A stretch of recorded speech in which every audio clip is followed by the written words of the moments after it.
Assalamualaikum warahmatullahi wabarakatuh. Dalam mimpiku tanggal 19 Maret 2017, aku melihat Presiden Amerika pergi ke Israel untuk bertemu dengan Perdana Menteri Israel. Aku berkata, pasti ada sesuatu alasan yang membuat Presiden Amerika pergi ke Israel.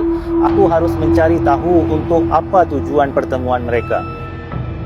Kemudian aku memakai setelan jas dan pergi ke Israel dengan menggunakan sebuah mesin berbentuk pesawat terbang. Presiden Amerika dan Perdana Menteri Israel berkumpul dalam sebuah gedung untuk pertemuan ini. Aku berkata, aku harus dapat masuk ke dalam dan dengan izin Allah tidak akan ada yang menyadari keberadaanku. Dengan menyebut nama Allah, aku bergerak masuk. Ada sebuah ruangan besar di dalam gedung itu dan ada banyak orang di dalamnya. Aku fokus hanya memerhatikan Presiden Amerika dan Perdana Menteri Israel. Mereka berdua pergi ke sudut sebuah ruangan yang berdekatan sebuah lemari. Aku mengikuti mereka dan melihat mereka duduk di sana dan mulai berbicara. Aku berkata, aku harus pergi lebih dekat untuk mendengar apa yang mereka bicarakan. Aku tidak berfikir mereka akan mengenaliku karena belum ada sesiapa pun yang mengenalku. Aku berdiri berdekatan mereka seolah-olah aku sedang mengurus pekerjaanku sendiri. Tidak ada yang menghentikanku karena mereka mengira bahawa aku ada di sana sebagai bagian dari pertemuan tersebut dan aku adalah mata-mata agen rahasia yang sedang dalam penyamaran.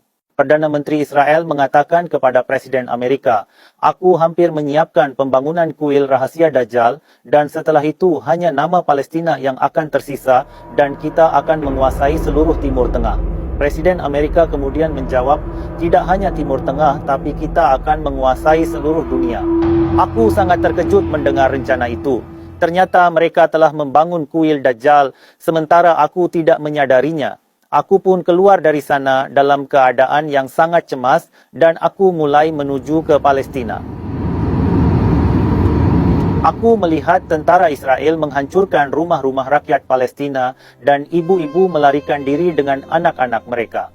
Aku menjadi sedih melihat anak-anak kecil itu karena musibah besar yang menimpa mereka. Aku berkata, bagaimana mereka bisa bertahan dan siapa yang akan membantu mereka? Kemudian aku melihat mereka semua menuju ke gedung yang baru saja aku tinggalkan tadi. Aku berkata kepada mereka, mengapa kalian pergi ke tempat di mana rencana pembantaian kalian dilakukan?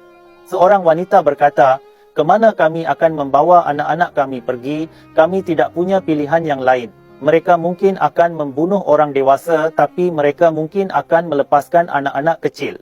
Mendengarkan ini, aku menjadi semakin sedih. Aku berkata, orang Israel itu sangat menindas dan kejam, dan mereka telah membuat rencana untuk menghabisi semua orang.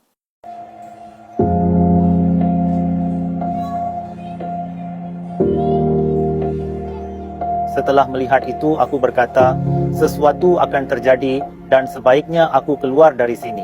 Baru saja aku berpaling, tiba-tiba terjadi ledakan besar yang menyebabkan badai pasir dan debu mulai menyebar ke mana-mana.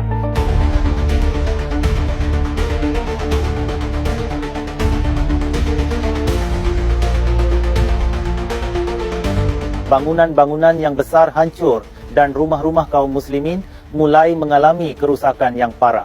Aku memikirkan tentang anak-anak itu dan mulai mencari mereka di tengah badai, tapi badai itu terlalu besar dan dahsyat sekali.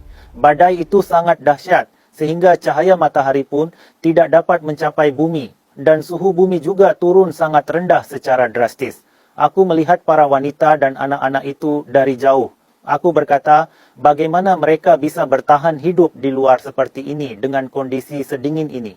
Aku mencoba yang terbaik untuk menjangkau mereka, tapi tekanan dari badai pasir terlalu kuat sehingga sulit untuk aku menjangkau mereka. Aku merasa tidak berdaya. Tidak ada seorang pun yang datang menolong orang-orang ini dan aku juga tidak ada cara.